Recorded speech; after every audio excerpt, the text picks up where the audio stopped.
any proposed revisions to the agenda? I just want to add after item 3A, we'll have a report on legal ramifications of allowing or making exceptions to the city residency requirement for boards and commissions.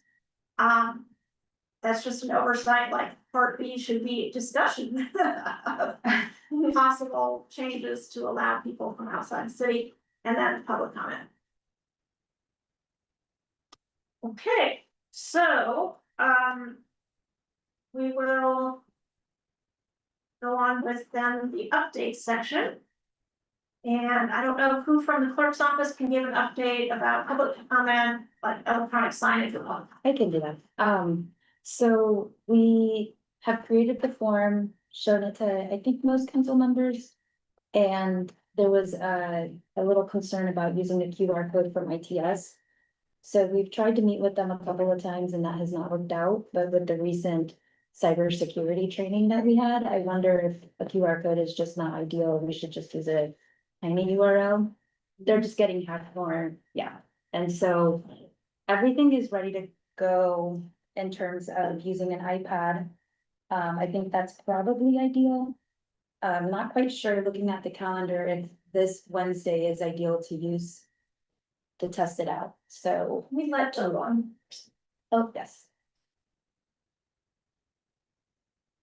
I think my recommendation would be the 22nd. But I guess it's really up to you all. We can discuss it and answer any questions. I could probably pull the form up too if we want.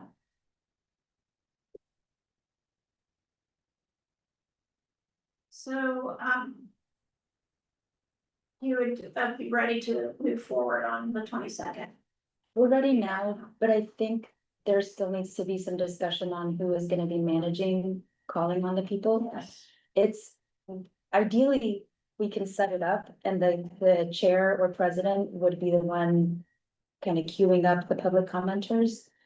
We did that a little bit, you might remember during COVID when we first went hybrid, or actually all virtual. And that tended to work out okay. So basically, someone would just need to be able to filter that spreadsheet. Is the public commenter wanting to speak on something on the agenda? If so, then they would wait until that section. If it's not, then they would have the opportunity to speak at the first public comment period or the second. So we'll just be managing that side of it. And we can have, I think, longer discussions on that too. I also did ask,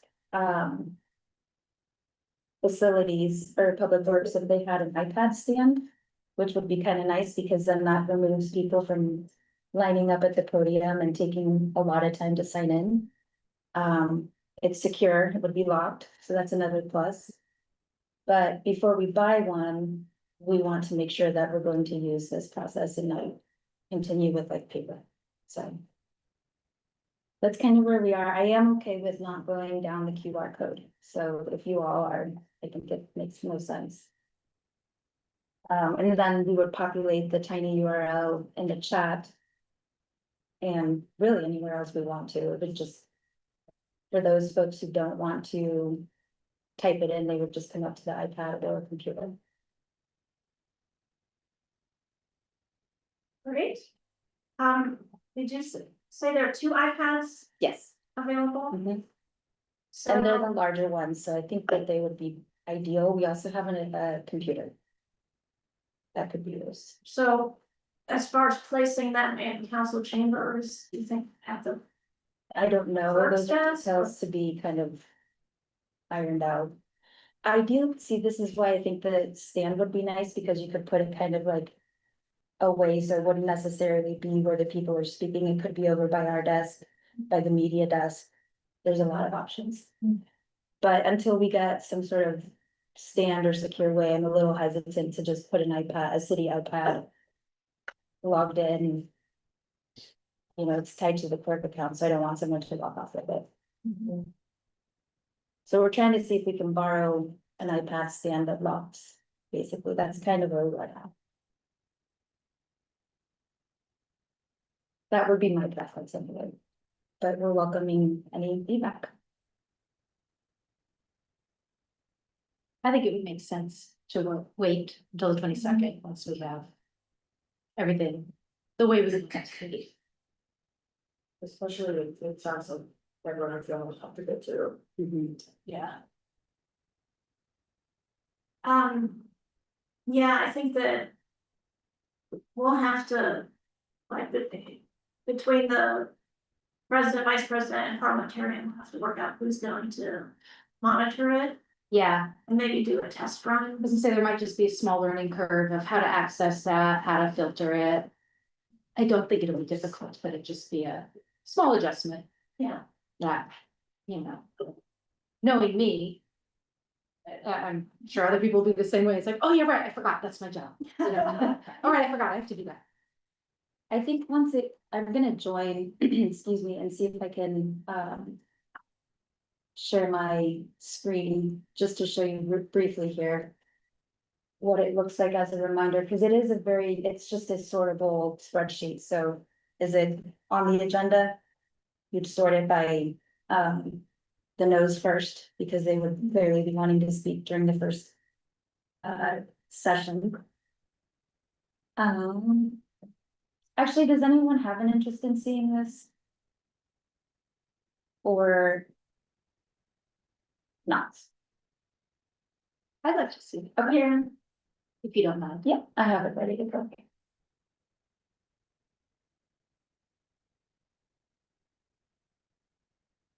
Maybe.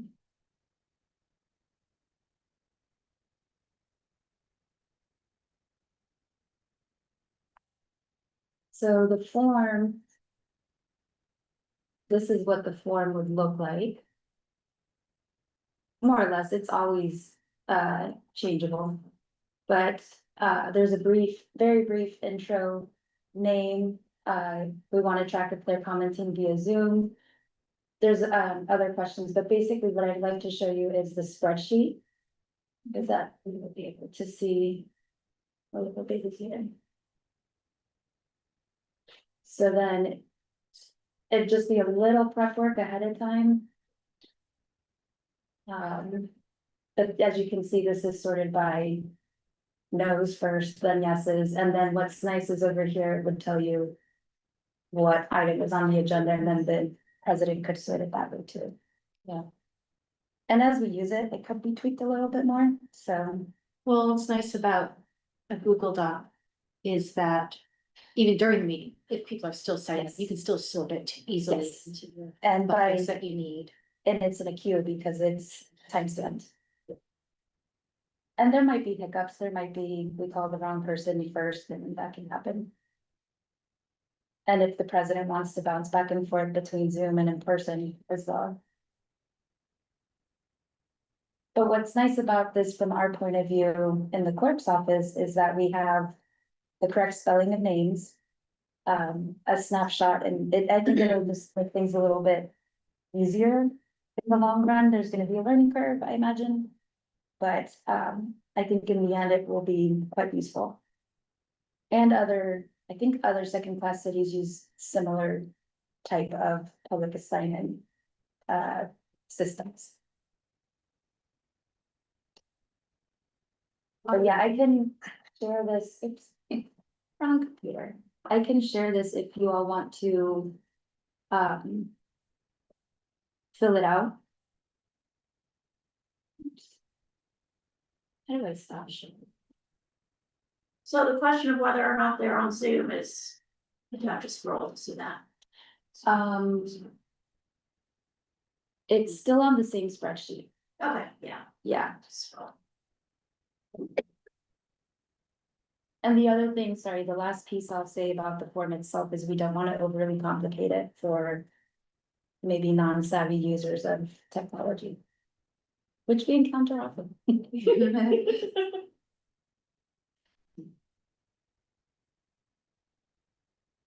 Yeah, but we can have any kind of follow-up conversations about it, or is it useful if I share the link with folks to fill it out to see what the public sees?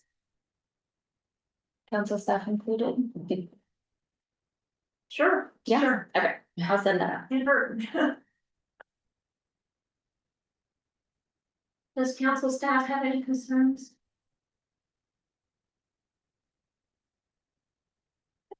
You know, as always, probably my primary concern is just how the technology functions together in practice. Because already there are 4 different computers that we operate during the council meeting. We have consistently had issues with the podium timer. And at any given night, it could be an issue with another computer as well. So I want to like work out any kinks in advance. And I mean, the other piece is we don't need to go to a form like this, we can still use paper. True. But then it brings the issue of when somebody is trying to make minutes and we're trying to read, even though the paper form says, please print legibly, people, I They think sign people it. get up there and they literally sign it and I think they just go. And so it's really hard for us, to see, and if somebody's trying to do meeting minutes and trying to go back and look at the document, then we try to go and we'll have to like pull up the meeting and try to figure out who, what, when, where. And on top of that too, there is one member of the public who is quite humorous and misspells their name every time. They've not been around lately, but it's been very funny.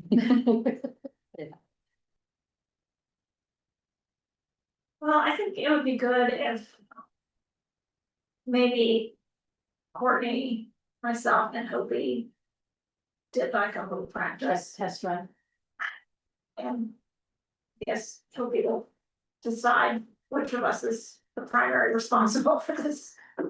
I feel comfortable with it. I don't mind That'd be great. being in charge of it because I think it's pretty straightforward. And I won't. I'm not like, distracted trying to organize the meeting. Right, I've never played. Yeah, that's the thing. So that's fine. Hopi shouldn't do it. Right. I mean, impressive. But yeah, we can confer with you and Yeah. maybe do a test. Yep. All right, any other comments, concerns before we move on? Okay, proposal for planning and scheduling deliberation sessions, so that was revised a little bit since last time. Lisa, do you have anything to say? I don't know if we need to, I think Sasha would know. Yeah, Christine can present on this. We have some revised. Yeah, there's, Documents. so we included the memo, with red lines from last time, and so basically. It's pretty similar from the last Google form that we had, but we just add some like required fields, including, stage. Of that specific legislation discussion, if there's like any legislation included in that discussion. Which we asked which stage of this legislative process they're in, and then. Also like what type of meeting it envisioned, and also. What type of like public engagement, potentially like the deliberation session we had, last month, I believe, with like the public and like table discussions. So sort of like breakout groups, things like that, so. Also whether we need like facilitators, that's also an optional field, and also, sorry, required fields. And optional fields, there's like, we added, whether or not, other CMs or council members are, actually, sponsoring this deliberation session as well. And helping with, the topic and, maybe gathering potential, information and documents that pack the materials that needed for that session. And I guess, that's it, so. Sam and I worked on this and, I believe checked with, Isabel about this, so. Let us know if there's anything else you'd like to add on that, or. any comments on the form? Thank you. Yeah.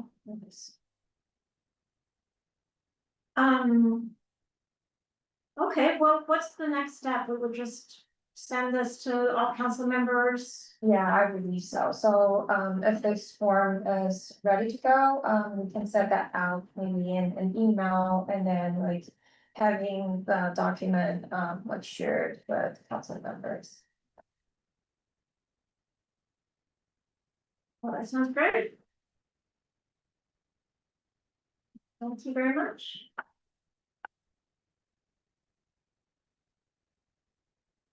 Okay, then, third thing under updates is revision of code to clarify that reports are not just from city offices. So that, thank you to the staff who created this legislation so that we can enact that. Yeah, so for today's meeting, we prepared an ordinance with a red line document that shows the changes, the addition of the city clerk and city boards and commissions.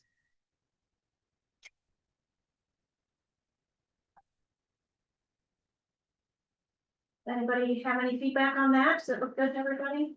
On that form? Good. Okay, great. So we can bring that forward. On behalf of the committee. You need to. That was my question. Would you want to introduce this? Just as we would any other legislation, or at that meeting, would you like to report on that as the chair?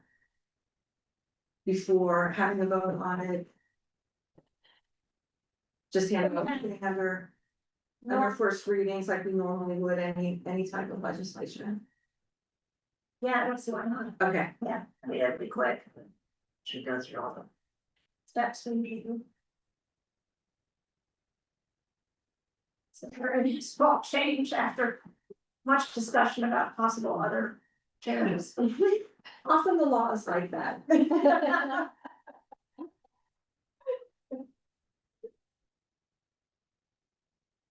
All right, so let's move on to the city residency requirement for service on boards and commissions. And there will be a public comment section for this topic. But first, let's hear from council staff, and thank you so much for preparing this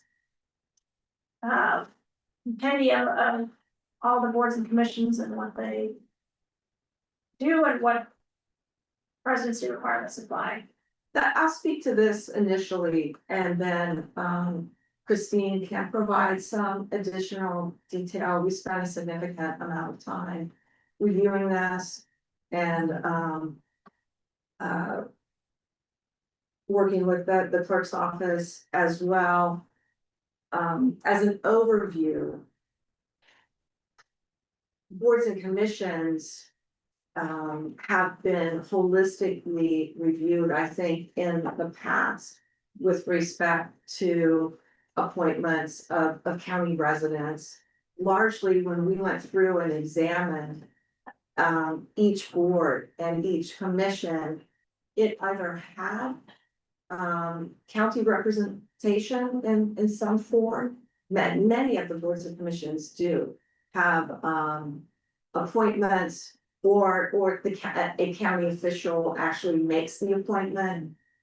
In other situations, state statute requires city residency on top of any requirement by the Bloomington legislature.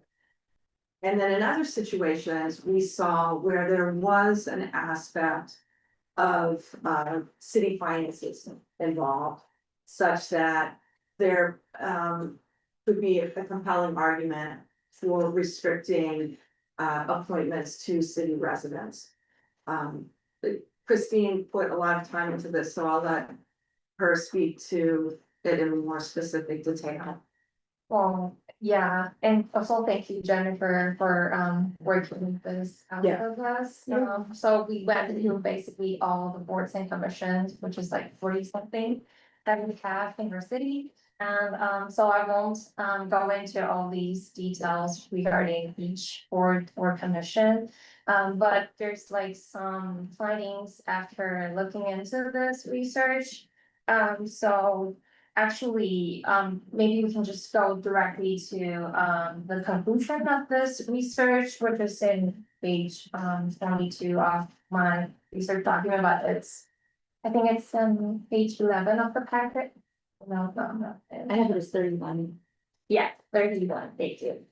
So, I think the first thing is after looking into this, just like what Lisa said, the question of like whether county resident can be, included or considered as an application or become like a membership of certain boards or commission had already been taken into consideration at some point before. So, like you can see in several different boards and commission, they're already including seats appointed by the county commissioner specifically, or they allow like county resident to apply and then going through like common council, be appointed by the council or appointed, by the mayor's office. And so I think all those other that are not currently allowing like county residents, like potentially are required by state law, specifically limited them to be like city residents or other like focusing specific on city's task or more like responsibility tied in directly to city fundings.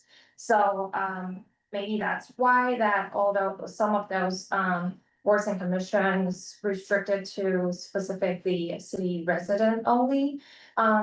So we believe that maybe a more practical consideration is that we can see if each board or commission individually, for example, like our commission that needs like opening to county residents. So that's like just sort of due to some of the nature of those boards and commissions, so that's why it seems not very workable to have a general rule, adding like a county resident to each board and commission. And for arts commission specifically, I talked with Jennifer about this. Maybe a potential option for that commission is to like adding an advisory seat for county resident in that commission specifically, and also another option is to like allow one like county appointment potentially either from mayor or from the council. And that kind of clarified the issue between like who made that appointment and specifically how that appointment being made. And the last thing that we identified is that the general rule, which is the BMC section 2.08.020, that one, the residential requirement, there's like some ambiguity there, which currently the provision only state that the city resident requirements are for only boards, commissions, and councils, but not specifically for advisory committees. So we're thinking that for clarification, maybe like adding advisory committees on that provision will be helpful, since after my talk with Jennifer, that there might be a need like for certain advisory committees are still like restricted for city resident only, since your task and there's specific city funding regarding that boards and commissions. Yeah. I think Which- that's everything. I was gonna say, case in point, CAPS. Yeah. CAPS Commission is an advisory committee, Mhm. and therefore that is only tied to city residents Mhm. being able to be a part of that. And I just wanted to interject and also say, like, obviously, like, this came from the situation where it wasn't ideal. And sometimes when there's heartburn, there's beauty after situations have come about. So this has been a long time coming, honestly. But it was necessary for us to kind of dive in, and I think we, when Christine and I like worked together on this collaboratively, we found that there is some cleanup, so to speak, when it comes to this. The other thing that I wanted to point out too is, initially, like, I'd already created a spreadsheet that showed all of our boards and commissions in the city, and if it had a requirement of. A city resident or can allow Monroe County residents, to be a part of it as well. And if there was Indiana code that also ties all into this. So it was a really fun process and I, appreciated the opportunity to have, to work with Christine on this as well. And I do think I am in agreement of, I think this is definitely a case by case basis. And I think in terms of adding advisory, I would maybe even take it a step further since this is coming through the CCP, that if you're going to do the take of advisory.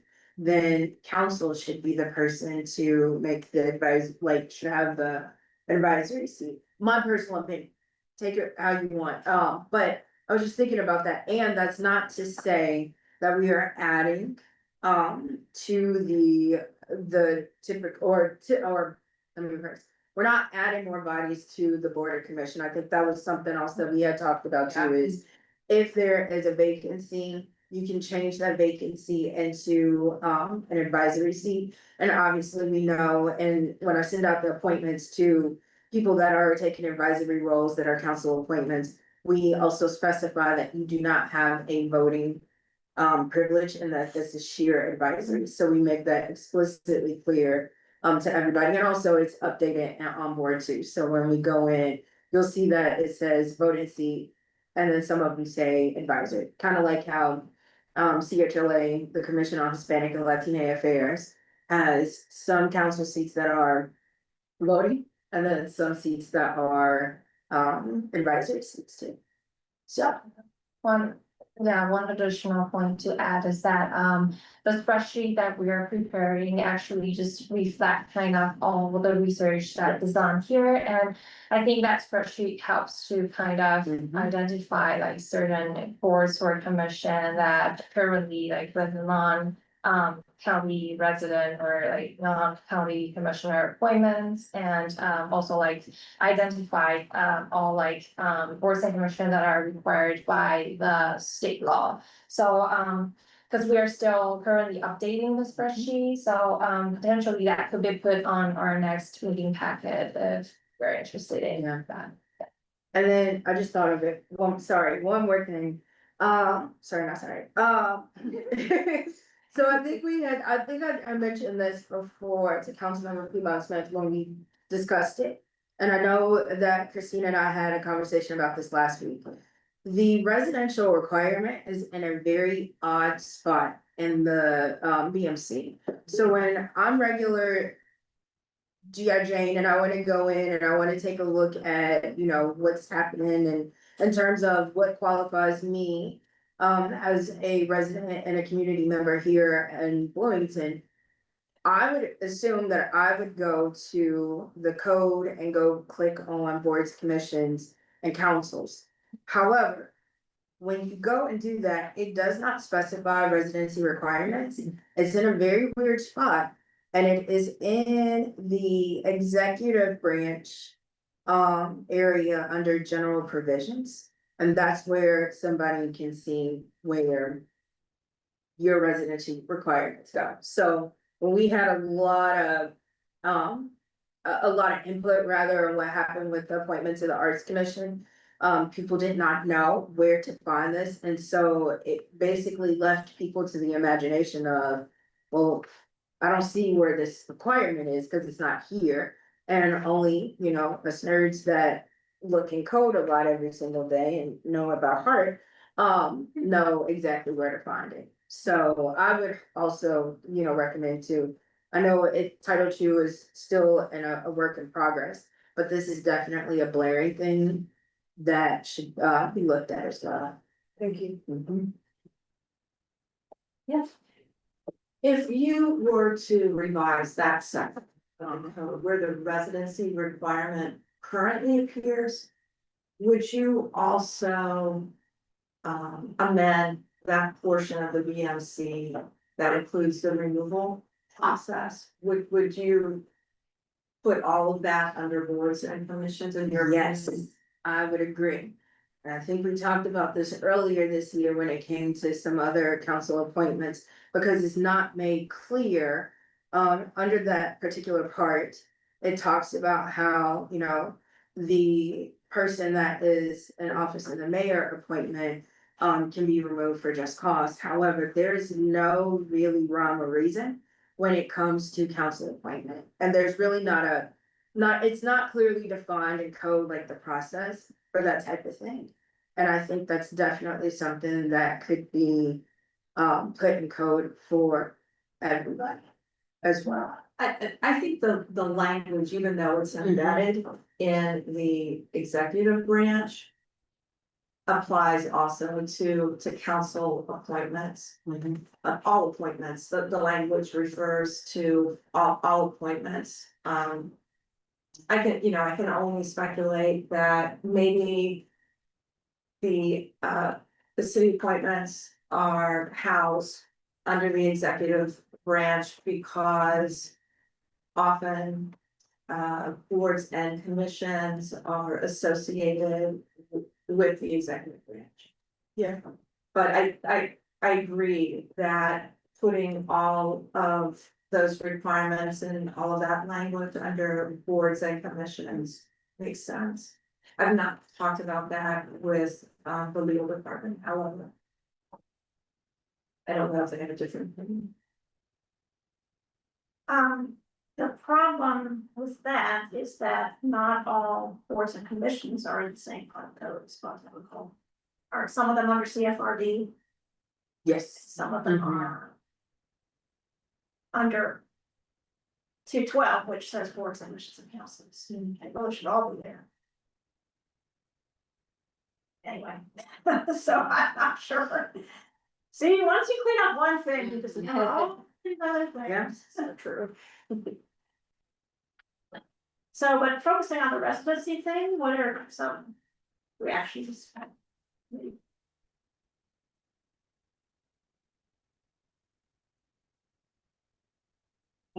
I think the way that Christine laid it out made a lot of sense, especially regarding, you know, we don't have county seats on boards that are distributing city funds. So I do understand why that would be the case. I'm not completely sold that county residents would not also benefit from having a seat on that, specifically on the Arts Commission and any other commissions that might distribute money that would support, you know, local, I don't wanna just say artists, but, you know, individuals who may have a hard time being supported by other funds, especially given the federal and state, yes, circumstances.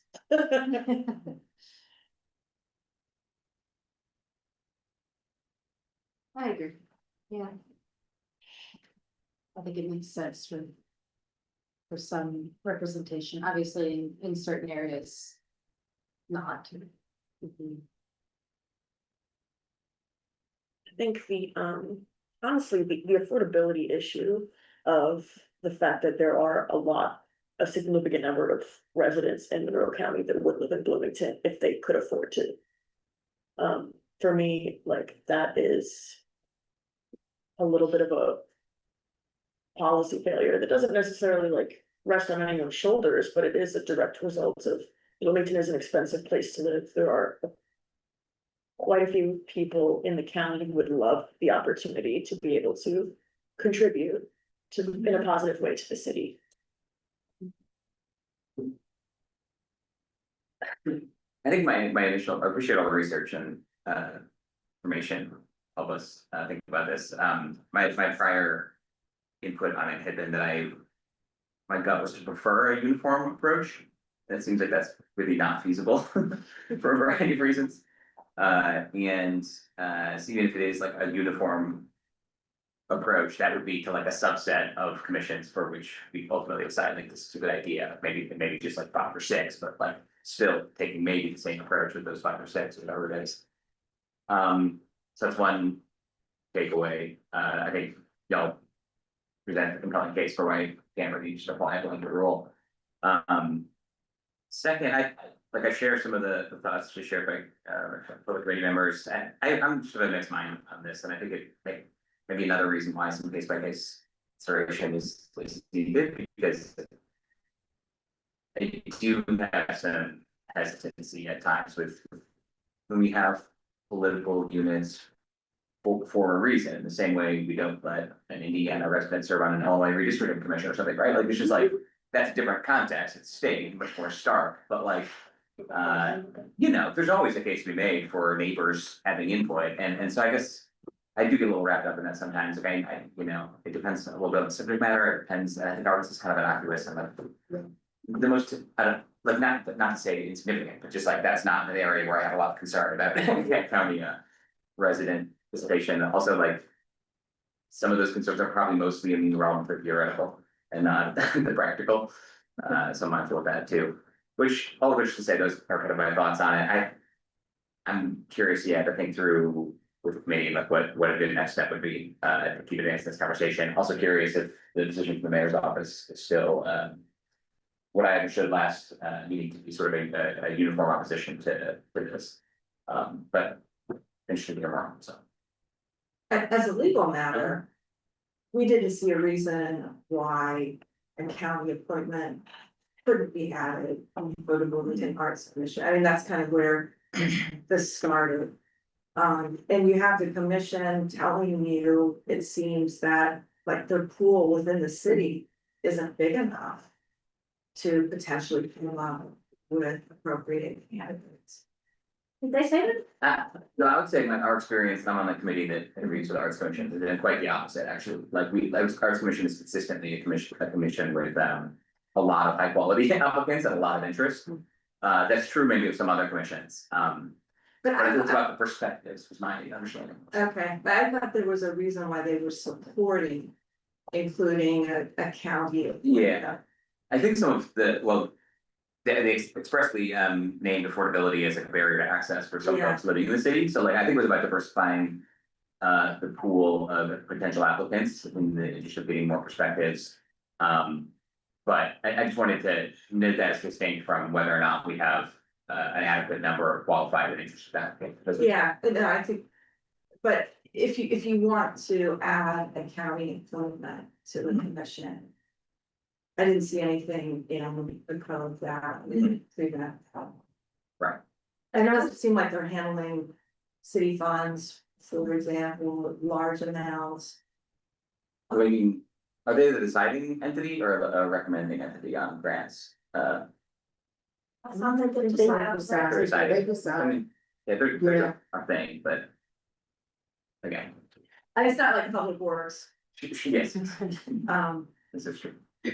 I was gonna add to, I think, one of the things that I remember hearing from watching the discussions kind of going back and forth with them is that they're very particular, in the voices that are coming in, and so they have a niche for somebody who is very good in music. They are trying to look for another person who is good in, a different types of arts, so to speak. So they're trying to get like a wide, diverse background of all types of affiliates with the arts community. And in particular, again, their conversation is that because they are doing the arts project with the upcoming Bloomington/Monroe County Convention Center expansion, they thought that having that county input could be a best practice, so to speak, for a person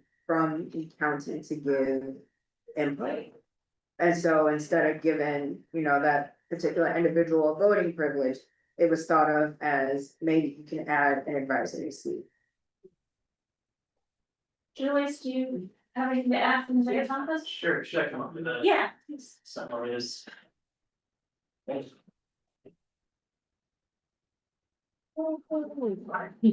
Say your name for the rest. Sure. Hi, everyone, I'm Julius Mitchell, from the Office of the Mayor, the Legislative Affairs Specialist is my title, it's kind of a mouthful. So, yeah, I actually didn't know that Christy and Jennifer were working on this document, and it's great, I've just been perusing it a little bit. But, yeah, as far as the mayor's opinion, I wouldn't say it's a blanket no on any county, it was just, I think the idea was. Adding a county resident to every single board of commission seemed a little much, but if the council were to take a. Looking at each one individually, I don't think there's a blanket no in place as far as something like that. I can also speak to the Bloomington Arts Commission a little bit, because I kind of interviewed for that vacancy. And I can say that there was an abundance actually of really qualified candidates, which is a great problem to have. But so it's sort of a shame how many no's we had to say, because of how many good applicants we got. So that, if that's the concern as far as filling vacancies, I think the Bloomington Arts Commission is kind of unique in that they. A lot of really qualified people, driven people, so that's my take on that, given that I interviewed for this spots, so I'm familiar with that. Tell them to apply to council.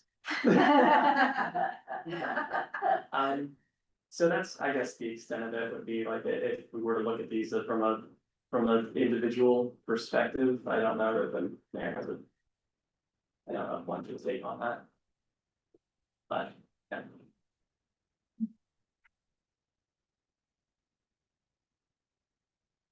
You're welcome to stay there. And if you have any other questions that I just forgot to touch on. So, Do you have any I guess I'm gonna ask everybody, what about this idea of advisory members? So they're not voting, but they get to be part of the conversation. That may be a way to approach these bodies like the Arts Commission that do handle city funds. Which is the point of contention with the mayor and maybe some of us, I don't know. But they can still have input from people who don't live in city limits. Thoughts? Does anyone ever turn down an advisory position? I know when I managed them, they have. So the Commission on Hispanic and Latino Affairs. Someone did not want to be an advisor in an advisory seat. It was a council appointment. This was years ago, but didn't recently, no. Usually I see the opposite. We always see an HPC and CHLA are two prime examples, because those are the ones that have advisory seats. If a council appointment is starting off at advisory, if there is a voting seat, they immediately will try to switch to They see it. it as like a foot in the door. Mhm. Okay. Yeah, I mean, I could see that because I wrote down, are there two tiers of service then? Like somebody's doing the work, going to meetings, reading packets and everything, but they don't. So, Yeah, that would be my one concern. I just was putting myself in those shoes and thinking. I might feel not so good about that. Yeah, I don't know, it'd be interesting to talk to folks who served in advisory capacities. We have a few examples of this, including the Historic Preservation Commission as well. And just getting their opinions about it. My gut is that in practice. Including experience serving on commissions, like things operate. It's rare that like you're having a vote where it's gonna be like a 6-5 vote and like somebody not having the vote, like. Change the outcome, like it's much more input, discussion, consensus based. The practical aspect of an advisory seat in most cases, or in many cases, will be almost indistinguishable. And I do like that it, maybe has, it safeguards against some of the concerns, particularly around finances or things like that. And it's not, we do have other examples, that's not just on boards and commissions, but that conceptually, we have the county surveyor sits on the planning commission as an advisory post, right? It's not just a CO role. I serve on the utility service board, but it's a non-voting advisory role in order to have council, liaison essentially and input at times and that kind of thing. So it's not novel, or unique in the realm of government, I guess, to take this type of approach where there are reasons why particular, member of a political constituency, government being political unit, that, we might take that approach. So my only concern with it is that it's a committee a little, I don't know if it's unwieldy. It sounds like, Jennifer, you were saying that it's actually pretty manageable, and like clearly communicated, so I could see potential for challenges there, but people not knowing it, or, as long as it's all clearly communicated and administered, well, I think that's probably Yeah, fine. I think you're absolutely right. Usually when we're reaching out to people, and I'm scheduling interviews with people, hey, there's a seat. And it is this type of seat. And so I think that is also gone over again when the committee is interviewing the person. And then once again, when the person is actually appointed, all of my letters that I send out to everybody specifies, is this a voting seat or is this an advisory seat? And if it's a voting seat, you have voting privileges. If it's an advisory seat, you have non-voting privilege, so we're pretty clear. I would be shocked if anybody was like, I didn't know, maybe you weren't listening. But at least about 2 to 3 different times before we get to that final stage. And they're very clear to an individual that this is the seat that you're going for. And on that note, you've done a lot of work too with onboard, so someone applying would see that the vacancy is a Mhm. voting or non-voting advisory. Correct. Yeah, the one thing that, and this isn't the mayor's opinion, this is mine, just because I work with these boards and commissions a lot, is, sometimes that I would assume as if I were to serve on one of these boards and commissions, an advisory rule, and I were to see a voting seat open up, you would think this is sort of like a pathway to that voting seat. And this might just be my brain thinking like, what could go wrong? But the idea that you might see that pathway, like not explicitly, but like sort of. It's sort of implied, and then if, say, this advisory seat is appointed by council, and then maybe the mayor does not want to appoint them to a voting seat. I could see like some potential like sort of discontentment there, where you would assume it's like clear movement from advisory to voting. But it might not always be the case, and so I just. But the more advisory seats, the more potential that this might happen. I would say that it should probably serve a purpose, if it were to, that have risk. More conclusion like that. We are pretty explicit in our interview committees about like what it means to have an advisory seat and how like there's a possibility that they would be bumped up into a voting seat, but that like No, yeah. and especially because like there are 2 different branches that are making appointments, like we're very explicit, like this is the seat that we're appointing, like this is the seat that you're interviewing for. The other seat has a completely different process and it doesn't give you a leg up, but having the experience might help, but it's not a confirmation. I think we just did that with Drew Herring for the Historic Preservation Commission. Yes, really. Yeah.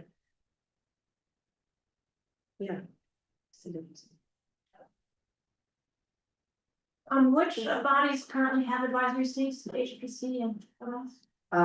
The Commission on Hispanic and Latino Affairs. Just those 2?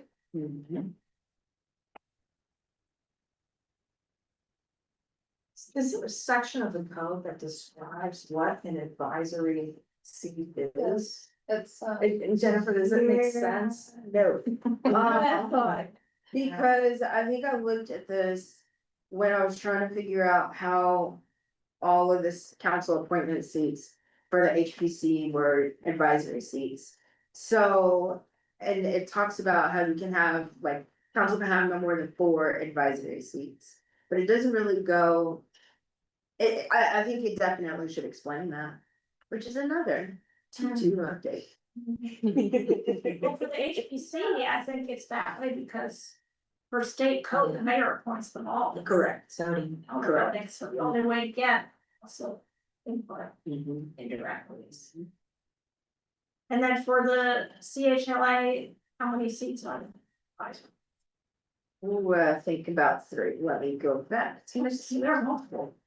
Yeah, there's multiple seats, however, not all of the council seats. And going here, we got 1, 2, 3, 5. 5 council seats, 2 advisory seats, So 5 voting council, or 5 total oh, seats. 5 total. That are appointed by the council, 3 that are voting and 2 that are advisory.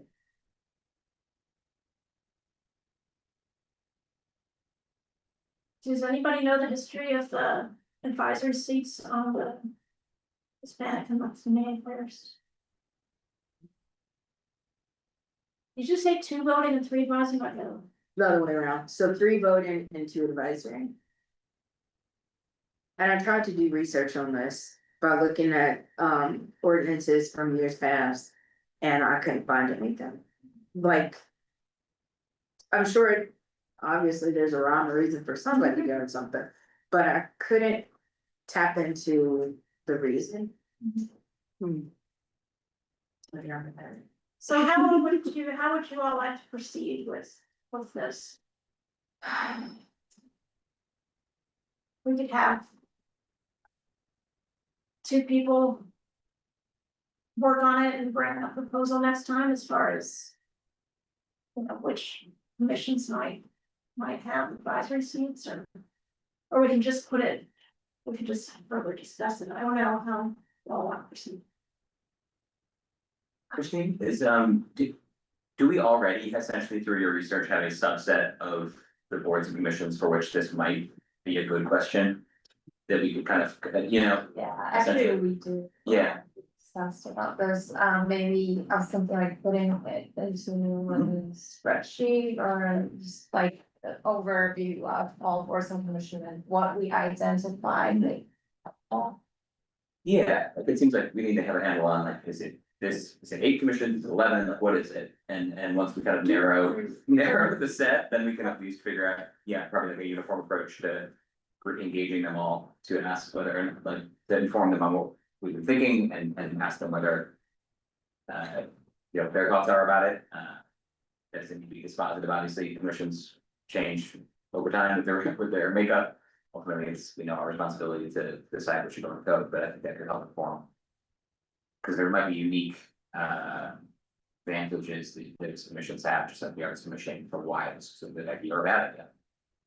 Yeah, there's around 3 or 4 boards and commissions that we identified, which potentially like, without county resident appointment currently. And maybe like not that city specific or regarding city fundings. Just 3 or 4.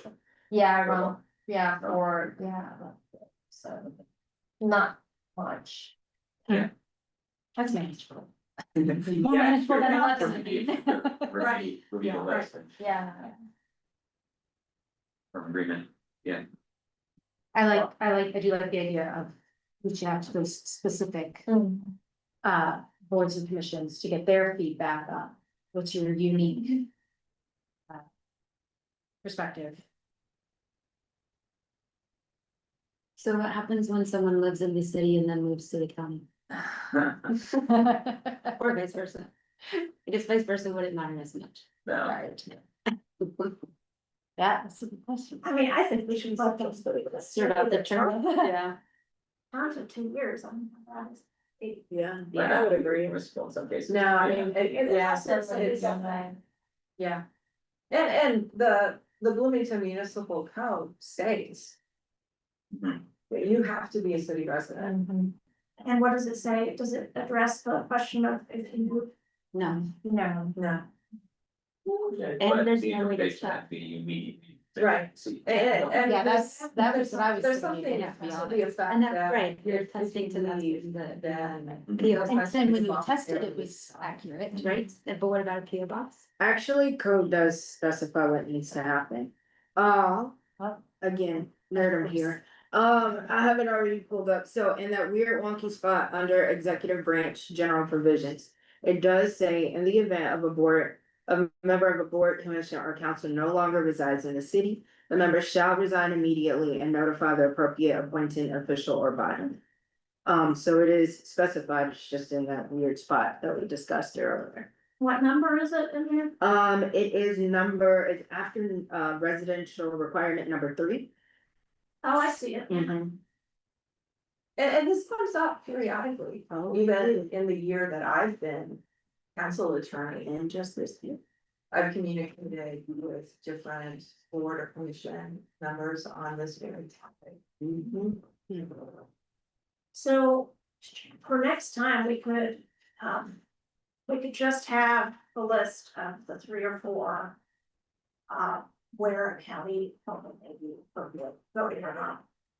And then maybe we could have a proposal to move this these general provisions about board and commission members into, chapter 2, or 12.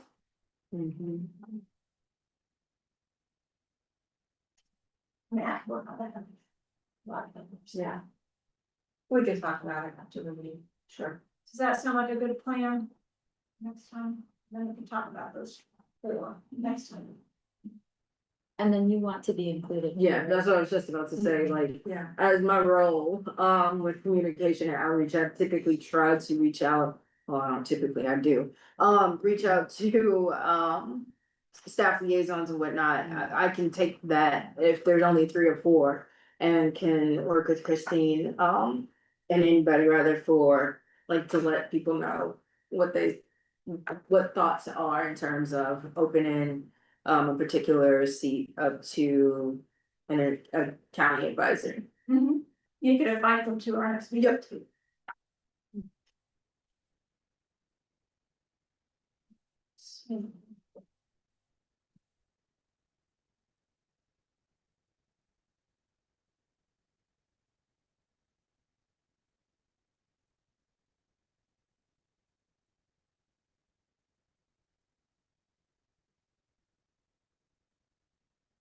Okay, so let's move on to public comment on this item. That's the next thing. Is there any public comment on the topic of city residency requirements for service on boards and commissions? Nobody else in the room? Any hands online? No. Okay. All right, well, let's move on to city council staff processes, and I think there was some information in the packet. I think the goal is just to have us better understand all the work that goes into preparing for meetings and such. So who wants to? Lisa, do you want to take it? I referred to this topic when I gave the department's budget presentation to council. And I referred to it as the increased requirements for meeting support and meeting preparation. So we've prepared this 3-page list of the different steps needed to organize a meeting. And those steps occur before, during, and after the meeting. Within the last year, these have increased due to changes in the laws. And also, we've added steps to be more transparent in terms of putting presentation materials online before meeting. Or if somebody hands them to us during the meeting, then after the meeting, we make those available online. So I think these are steps that happen behind the scenes, so you know, unless you work in the office or in the clerk's office, you're not aware of them. But I provide those, we provide those in this meeting to raise awareness about them. As I mentioned during my presentation, we're starting to identify possible ways that we can make this more efficient. The steps are required whether the meeting lasts 20 minutes or 2 hours. And so it will probably be speaking in future meetings potentially about ideas to perhaps make this work more efficient and effective in an effort to reduce staff time so that we can work in other areas. In some respects, we've become a victim of our own success in terms of transparency because we do spend a lot of time making materials transparent, which benefits the public. Hopefully we can find a way that makes that more efficient than what we're currently doing.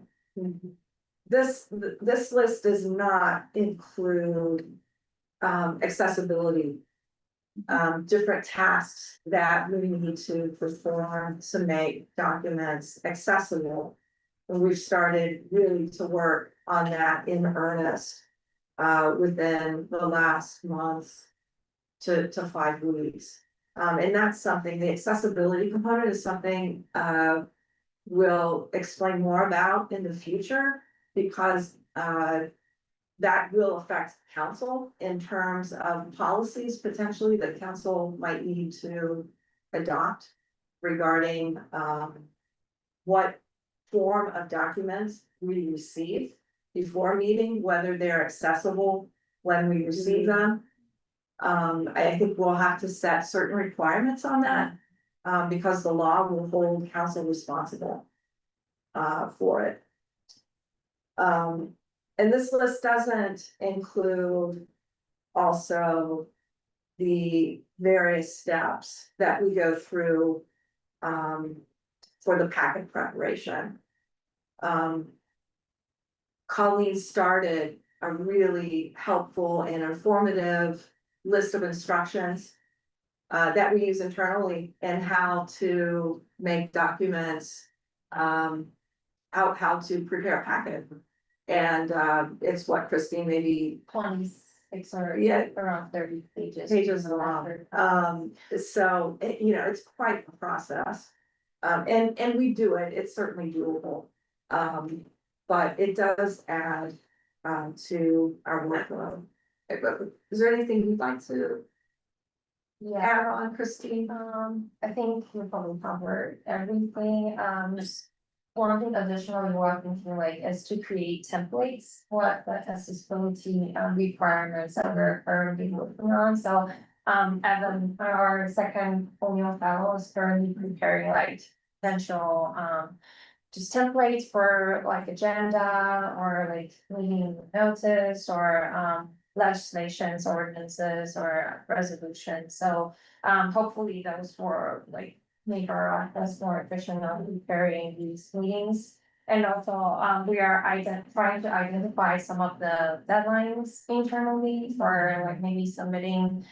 Different kind of materials, like for example, presentation slides and legislation materials and maybe other reports or additional meeting documents from different entities.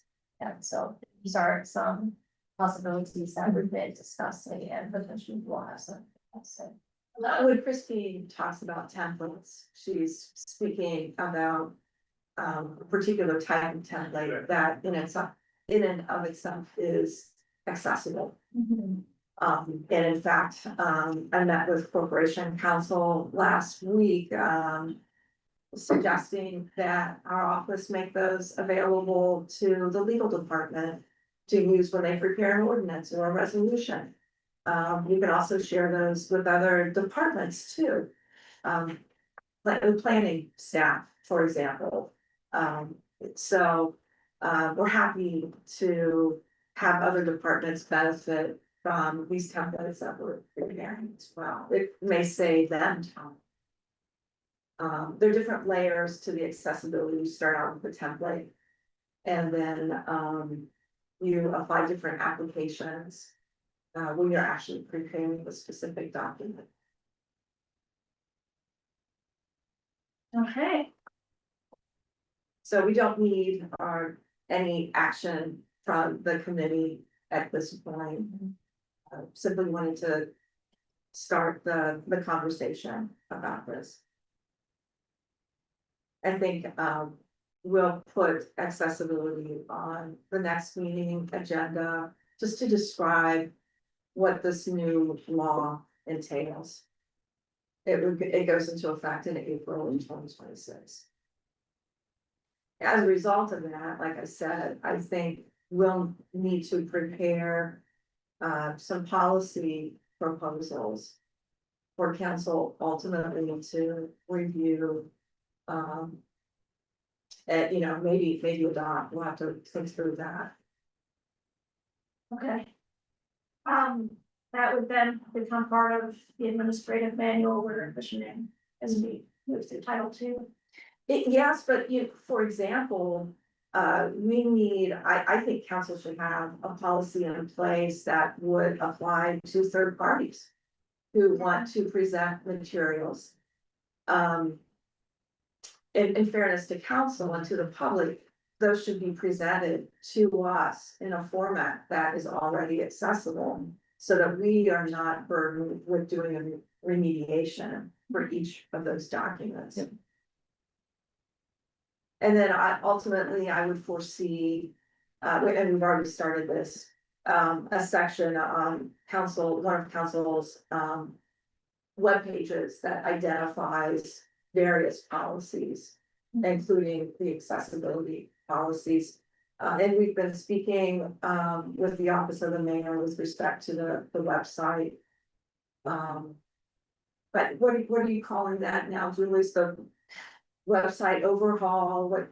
Are you talking about just like the whole city website? Yes. Uh, the whole city. I'm not familiar, that's the call. So we're working with the office of the mayor to improve council's website, but I think it's a citywide project, not just with council's office. It's a rebate. Revamp. Yes. Okay. Jennifer, did you? Yeah, I was just gonna say, like, in looking at this too, the only thing that I would add, I would be remiss if I wouldn't say that, like, the first part of this document here definitely has, like, clerk's office also does a lot of this stuff too, so like, case in point, today's meeting. The CCP, and then when it comes to the interview committees, that's definitely something to consider because I've been trying to brainstorm and thinking, I think Christine and I talked about this briefly, but we said that's another hurdle for another day, to think about this when it comes down, comes to, the interviewing process for boards and commissions. 'Cause I'll be honest, that has been the most, in the 4 years that I've been doing this year has been the most challenging year with respect to doing a lot of the interviewing process and scheduling all of that. It's been time consuming because we've been trying to figure out schedules for every single person. Trying to make sure that two people, respond back to you, and they actually show up in person. But also when we are doing interviews, we have to schedule everybody's schedule. So that is a daunting task, but I think that also could be healthily revised as well. Yeah, I thought of that too when I was looking at, after council meetings, because the clerk's office definitely plays a role then too. But we don't, Yeah. I usually don't think about, oh, we got to put that down. Yeah. Making sure it's all goes correctly into the record and amendments. And I will say, I do appreciate council staff getting that stuff to us perfectly, because it's not necessarily always been the case, but it's worked well with the Word and the PDF versions, so thank you. You're welcome. No, Jennifer's right. There are steps at the beginning of this list for some council committees where the clerk's office reserves the room, gets the Zoom link, etc. It's a work in progress. Any questions or comments from committee members? All right, thank you, Sharon, for all your work. You're welcome. All right, next item is order of business at regular sessions of council, allowing discussion of legislation at first reading. So in the packet, last document, it's a proposed revision of 2.04.300 to allow discussion at first reading. I also, excuse me, I took a crack at it myself and just formatted it a little bit differently. So if you don't mind, I'd like to share that. It includes all the same language, I think. See if I can share.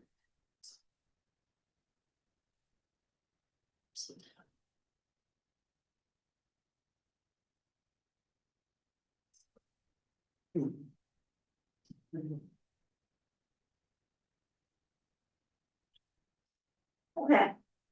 So, sorry. Move this over. Okay.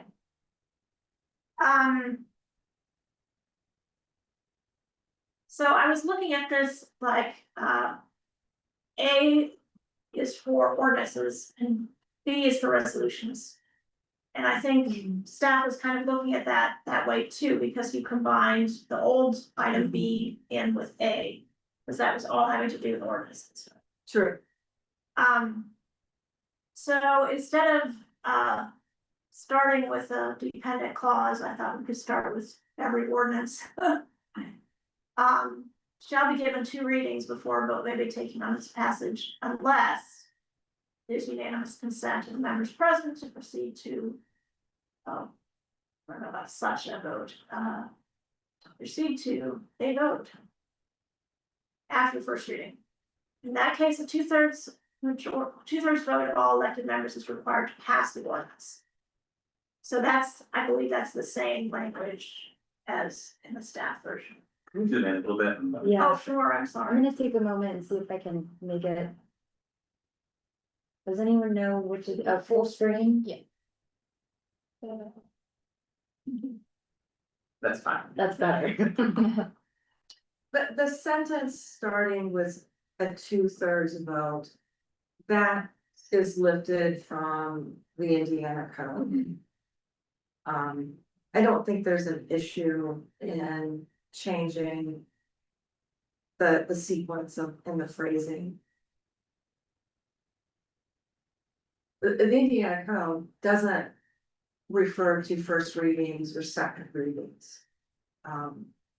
That's something, I mean, the intent is the same, but in the Indiana code, there are references to the date when legislation is introduced, which is kind of what Bloomington refers to as first readings, and that's not uncommon. There are other second-class cities in particular who use the term first readings. Yeah.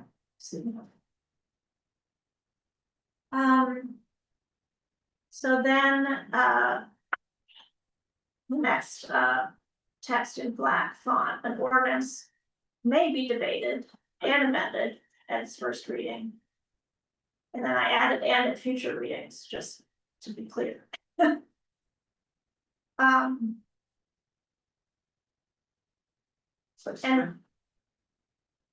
subsequent maybe is better.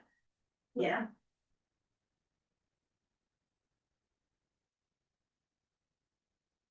And then that last sentence was just the old item B moved to A.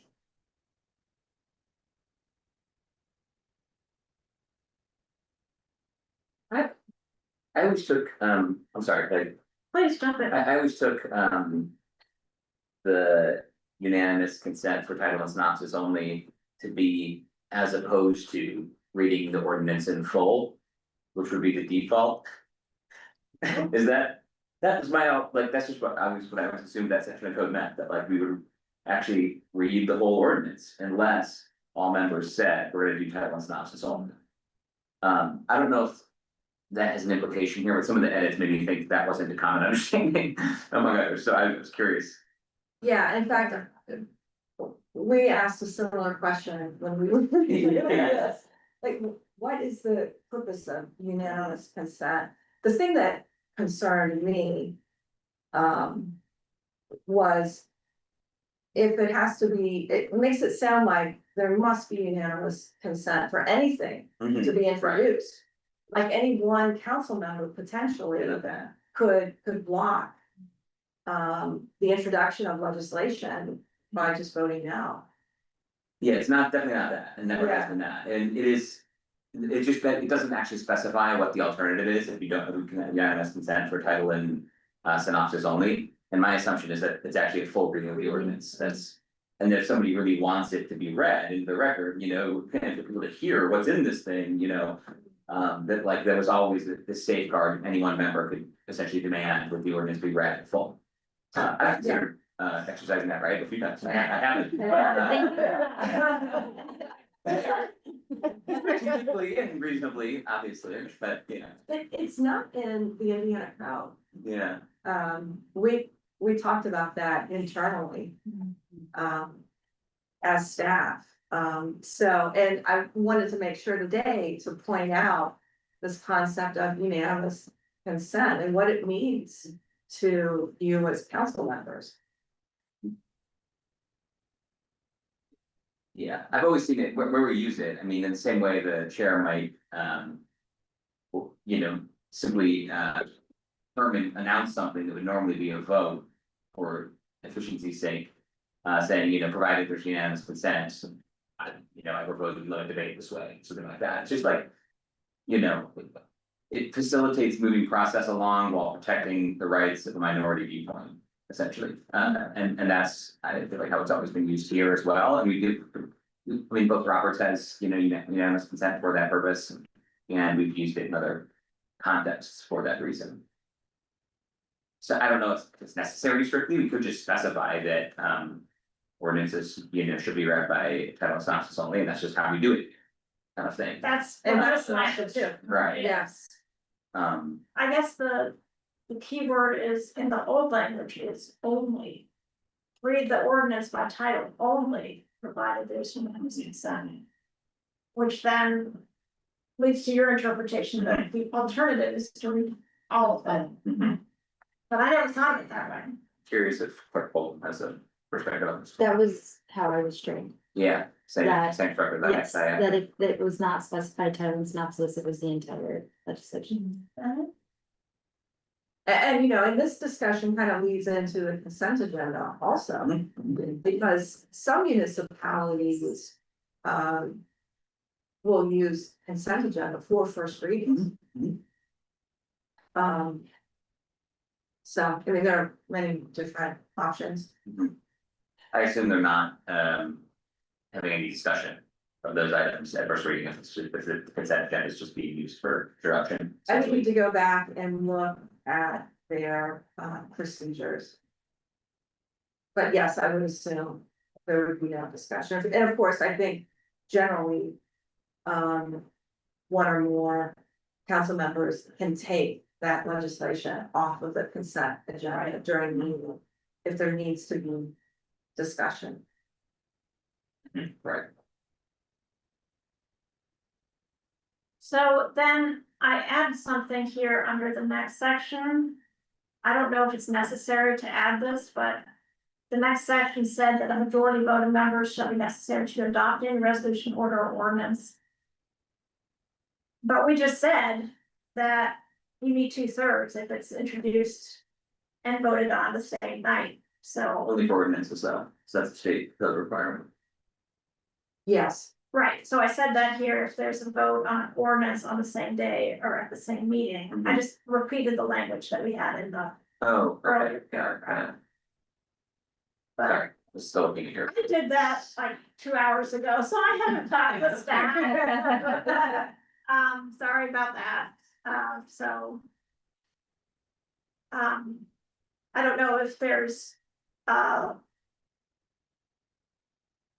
if we should have staff review my version, if you just wanna go with the version that was submitted, or if we should just put this off.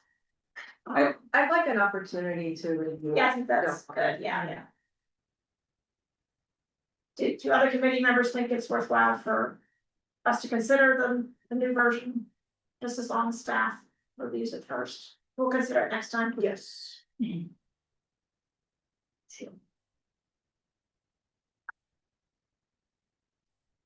I guess this is just got reaction to the two, I kind of favor staff's approach of leading with what the state code requirement is.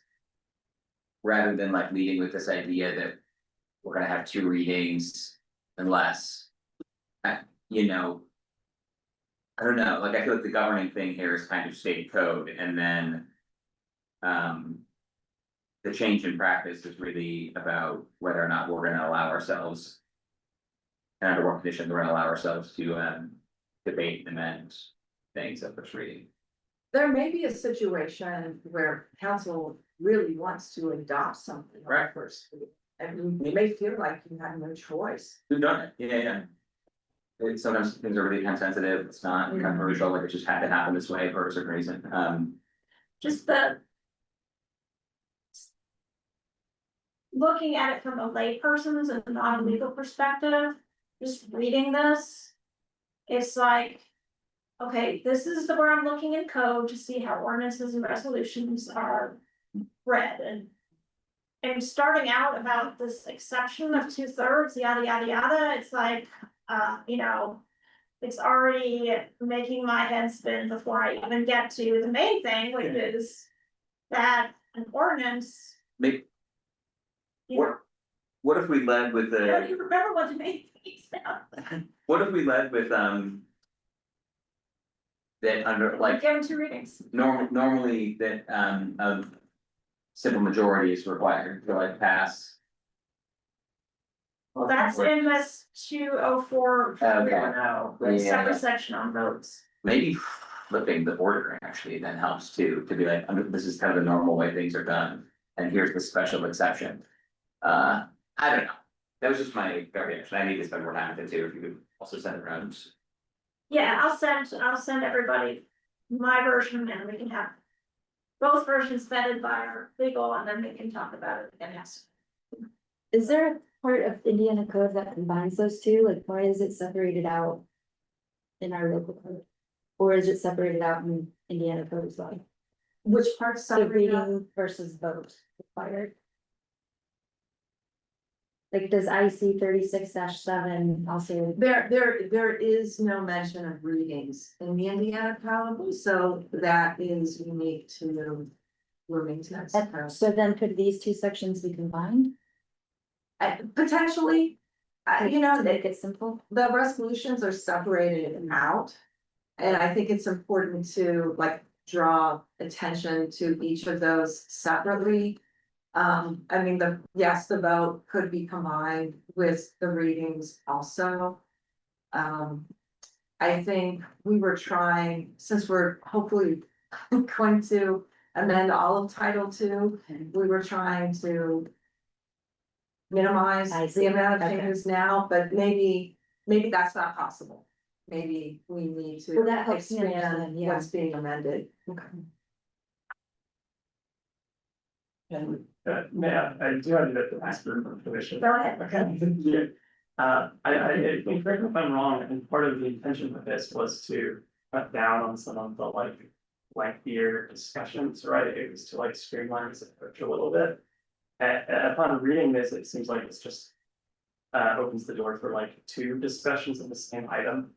It seems like this would make a lot of sense to like go in tandem with the consent agenda, like you discuss it on the first reading, if everyone's in favor. Consent agenda for the next meeting, based on such, like to cut that off, this like, literally the same points. I know that that's something that's been considered before, but. And I know that one of the like initial in council with Florida National's last meeting was that. Part of the like second, the double reading was that some members of the public would know that something's being heard, discussed, and then voted on, and so if we put on a consent agenda for next meeting, it's like something between, we would know, does that make sense? There is interplay between the consent agenda and the number of meetings. You still though could end up with discussion and debate two times. Yeah, if it's not unanimous. Can we postpone the rest of these topics for our next meeting?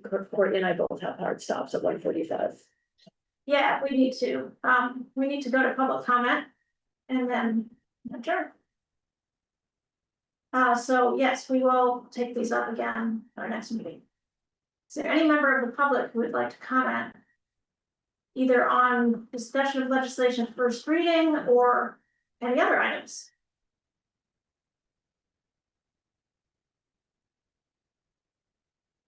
Seeing none. Yeah, I think, is there some, have you had a chance to do research on consent agendas? Yeah. Okay. So maybe we'll hear that next time. And then consider these two issues in conjunction with each other. another thing while Julius was speaking, I remember we had talked about limiting the time for the first discussion. So that we don't have like, 3 hours on 2 different dates. Contentious issues, because the point was to get to our questions and possible amendments earlier. So we can talk about that further next time too, whether that's a code issue or just a practice issue or what. Any final thoughts? I think we already have our next meeting on schedule, is that right? I think it's the 10th. Second Monday. William. November 10th. That's right, this one was a week early. Right. Yeah. So, does somebody have that date? November 10th. Yes. November 10th, 12:15 in this room? Okay, Great. well, thank you all. We are adjourned. Thanks very much, everyone.